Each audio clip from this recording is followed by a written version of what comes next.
Hello everyone, breakdown choice में आपका स्वागत है। तो आज हम ब्रेकडाउन करने वाले शेयर एट लो के फर्स्ट एपिसोड का। तो चलिए शुरू करते हैं। सबसे पहले हम देखते हैं मार्वल का इंट्रो और फिर हमारे सामने जेनिफर अपने केस की स्पीच की तैयारी करती हुई नज़र आती है, जिसमें हमें एक दो कैरेक्टर का इंट्रोडक्शन कराते हैं, जिसमें एक डेनिस है और एक निक्की है, इनके फ्रेंड। फिर जेनिफर फोर्थ वॉल ब्रेक करके हमें बताती है अपनी स्टोरी के बारे में, जहां वो और ब्रूस ड्राइव कर रहे हैं और स्टीव रोजर्स की बात कर रहे हैं कि कैसे वो सुपर सोल्जर सीरम लेके कैप्टन अमेरिका बना और बर्फ में जमने के बाद कैसे कैसे मुश्किल खतरों से दुनिया को बचाता रहा। फिर हमें एकदम से उनकी कार के सामने एक सकारण शिप आ जाती है और कार का एक्सीडेंट हो जाता है, जिसमें जेनिफर को हाथ में खरोंच आ जाती है। फिर वो ब्रूस को कार से बाहर निकाल रही होती है, तभी ब्रूस का ब्लड जेनिफर के ब्लड में लग जाता है और उसकी बॉडी में चला जाता है और फिर जेनिफर और ब्रूस दोनों ही हल्क में ट्रांसफॉर्म हो जाते हैं। बट सीन आगे फॉरवर्ड हो जाता है और देखते हैं कि जेनिफर किसी होटल के सामने होश में आती है अकेले। फिर कुछ लोग उसकी मदद करने के लिए आते हैं वहाँ पे और उसको फ़ोन देते हैं ताकि वो ब्रूस को कॉल करके बुला सके। फिर हम देखते हैं कि कुछ बदमाश लोग जेनिफर को छेड़ने की कोशिश कर रहे होते हैं और फिर वो हल्क बनकर उन सब की फाड़ देती है। फिर हल्क आके जेनिफर को धक्का देता है और सीन फॉरवर्ड हो जाता है आगे। जेनिफर की आंख मैक्सिको में ब्रूस के लैब में खुलती है, जहां ब्रूस गाना सुन रहा होता है। फिर जेनिफर को एक्सप्लेन करता है कि कैसे उसका डीएनए जेनिफर के ब्लड में चला गया था और वो हल्क बन गई।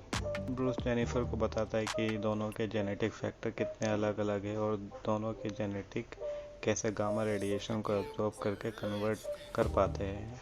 एंड देन ब्रूस सैंपल को डिस्ट्रॉय कर देता है, कहीं सैंपल गलत हाथों में ना पड़ जाए। और जेनिफर ब्रूस से बोलती है कि उनको नॉर्मल करो, बट ब्रूस उसको मना कर देता है कि ऐसा नहीं हो सकता। ब्रूस जेनिफर के सामने बुक लेकर रखता है, जिसमें उसके 15 सालों का एक्सपीरियंस है, कैसे हल्क को अंदर कंट्रोल रखता था वो। फिर हम नेक्स्ट सीन में देखते हैं कि ब्रूस जेनिफर के ऊपर एक टेस्ट करता है, जिसमें उसको एक बॉक्स में बंद करके सामने से ब्लेड्स लाता है, वो हल्क में ट्रांसफॉर्म हो सके। और ब्रूस देखता है कि जेनिफर हल्क बन रही है, फिर हल्क में ट्रांसफॉर्म हो जाती है। फिर ब्रूस देखता है कि जेनिफर और हल्क दोनों ही एक ही बॉडी में है, मतलब दोनों की पर्सनैलिटी अलग अलग नहीं है, वो सिर्फ एक ही पर्सनैलिटी में ट्रांसफॉर्म हुई है। और ब्रूस ये देखकर शॉक हो जाता है, क्योंकि जब ब्रूस ट्रांसफॉर्म होता था पहले तो उसकी दो पर्सनैलिटी बन जाती थी, जिसमें हल्क अलग रहता था और ब्रूस बैनर की पर्सनैलिटी अलग रहती थी।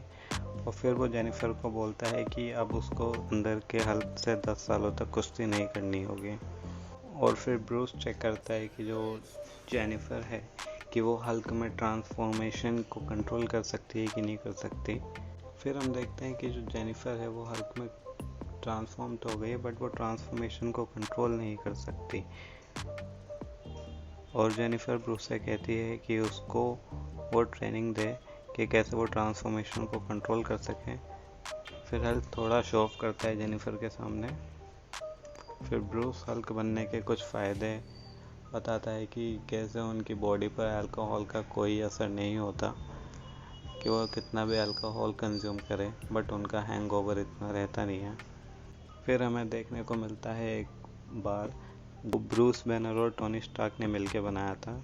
ये में भी हो सकता है जब ब्लिप थैनोस ने चुटकी बजाई थी उसके बाद का हो, तब टोनी स्टार्क और ब्रूस दोनों ही यहाँ पे अकेले बैठ के बार में एंजॉय करते हो।